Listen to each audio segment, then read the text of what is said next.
YouTube, Ezra Goldfinkelsteinberg. Get me.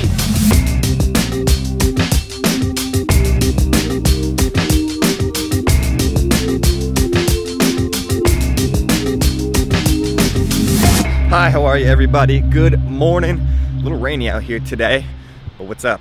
We're here in Irvine, California for the 2019 IBJJF Pan Jiu-Jitsu Championships. Of course, this is always one of my favorite jiu-jitsu tournaments of the year. It's a kind of like a precursor for Worlds, but that's later this weekend. The black belts are going. Today, we got blue belts and purple belts. And I know some of you guys think that I haven't given a lot of love to the blue belts in the vlog, so that's my goal today. We're gonna give some love to the blue belts, see if we can catch some good blue belt action out there. And I also want to talk to some of the coaches around and get some good advice for competing, for young guys, for white belts, for blue belts. I'm sure there's a lot of whites and blues watching this vlog. So let's see if we can go talk to some people, see if they have any advice for the whites and blue belts, or maybe first-time competitors. But otherwise, it's Pans week. This is gonna be fun.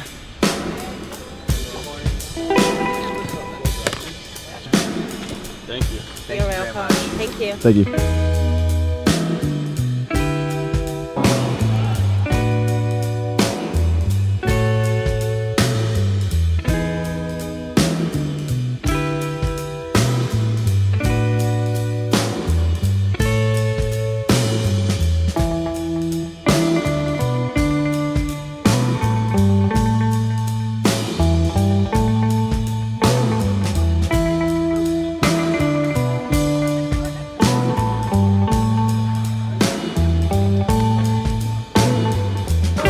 A lot of white belts today, a lot of blue belts, purple belts. I'm wondering, what do you usually tell your students, especially these kind of first-time students coming out here to compete at such a high-level tournament? The first thing I tell them is don't compete if it's going to interfere with you wanting to train. If you have a bad experience, it's going to bum you out and you're going to get dejected and not want to train, it's not time to compete yet, you know? Second thing I tell them is, you know, of course we're proud of you no matter what, but you can't have deer in the headlights. You got to pull the trigger.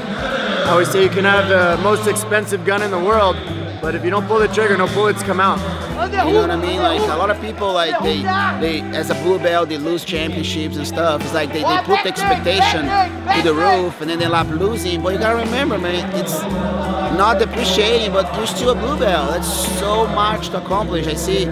Again, take care of my students. You know, like when they lose a tournament, it's like they lost their lives. I'm like, hey, there's so much to do. So I always even I post this, yes, just be grateful for being doing what you love and to have the opportunity to be in the big stage. And just remember, you know what I mean, there's so much to go. It's a long journey. It's not a sprint, it's a marathon. Go, go, go, go, go, go, They gotta have fun. They gotta enjoy the process, enjoy the competition, and enjoy the moment, because sometimes you train so much and then when you get here, we forget to have fun. And well, we can't forget it.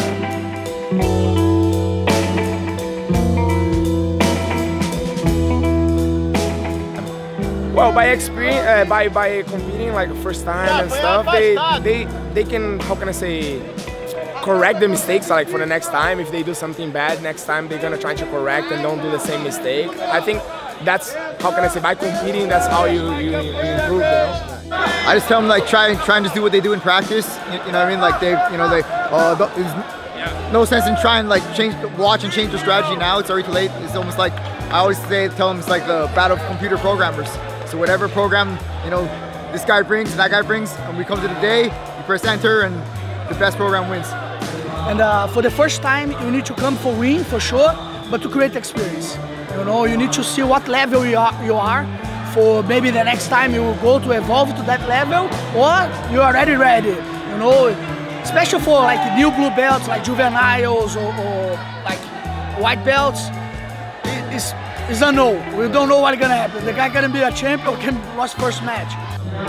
We see a lot of like blue belts, they see more like professionals, you know. It's so cool to see that. A lot of blue belts, they have that championship mentality.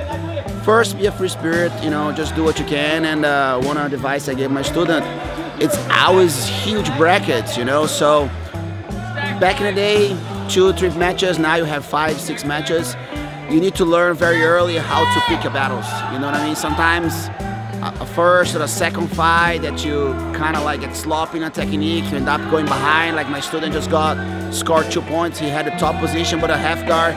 He went for submission and he got swept. That would have cost him the match, you know. So pick and choose your battles a little bit, but don't forget to be a free spirit.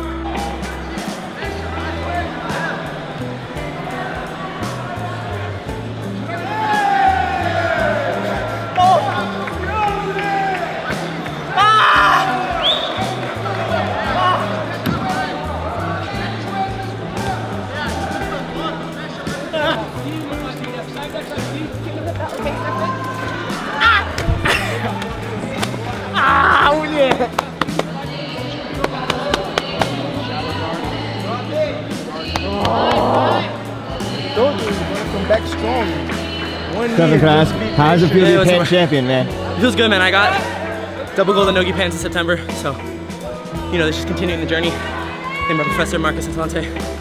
Just good vibes, bro, good rolls. Really respectful opponent in the final, so I'm a little winded, but it's good, man. It's good. Awesome. Thank you. Celebrate tonight? A little bit, you know, a little cheesecake and then back on the grind. I got a couple podio sometime in the summer, so. Awesome, man. Coming up next. Awesome job, dude. Congrats. Congrats, Marcus.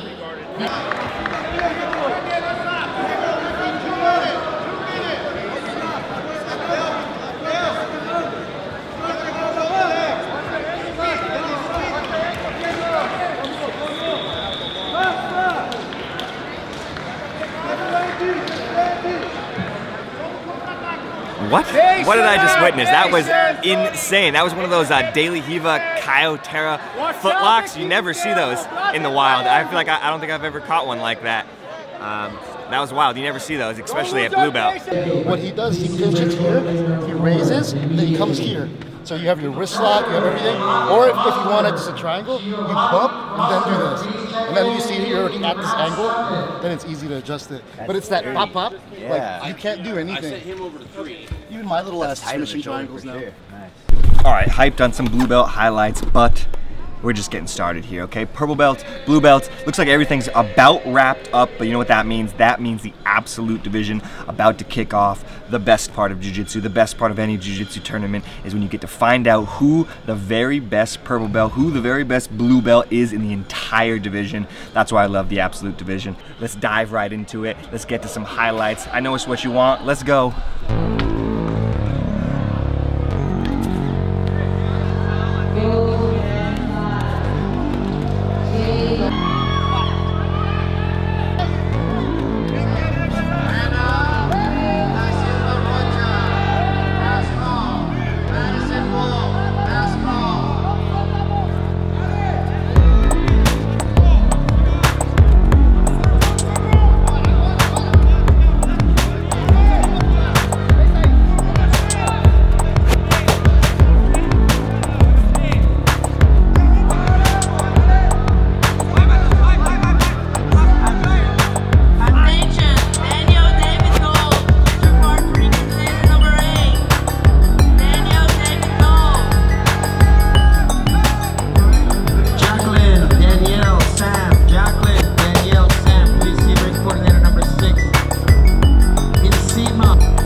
A great performance from Eric Muniz there in the absolute final for the purple belts.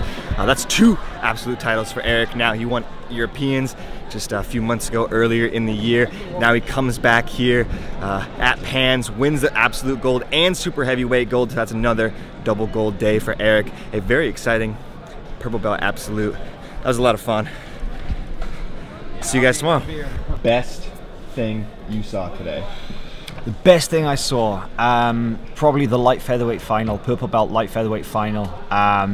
It was Fabricio Andre from Alliance up against Rico, the Flash from TLI, and it was just wild. It was like 2 cats fighting. They didn't stop, they didn't stall, they didn't lock down a single position. It was crazy. A lot of really entertaining. It was good stuff. Man, I got to give it out to Lucas Portasio, man. He didn't take home gold in either his weight class or the absolute division, but he's had such gutsy performances. Always lays it on the line. Had like 3 super heavies, maybe an ultra heavy in his absolute run. So that was super cool. Honestly, I really like that absolute final right there. Eric Muniz, he's kind of like, haven't heard a lot from him, but lately he's been on the come up, won his weight, and then just showed that, man, that guy he's a champion. Just won the absolute, so I was hyped on that. Pans day 1 in the books. How'd it go? Cut it.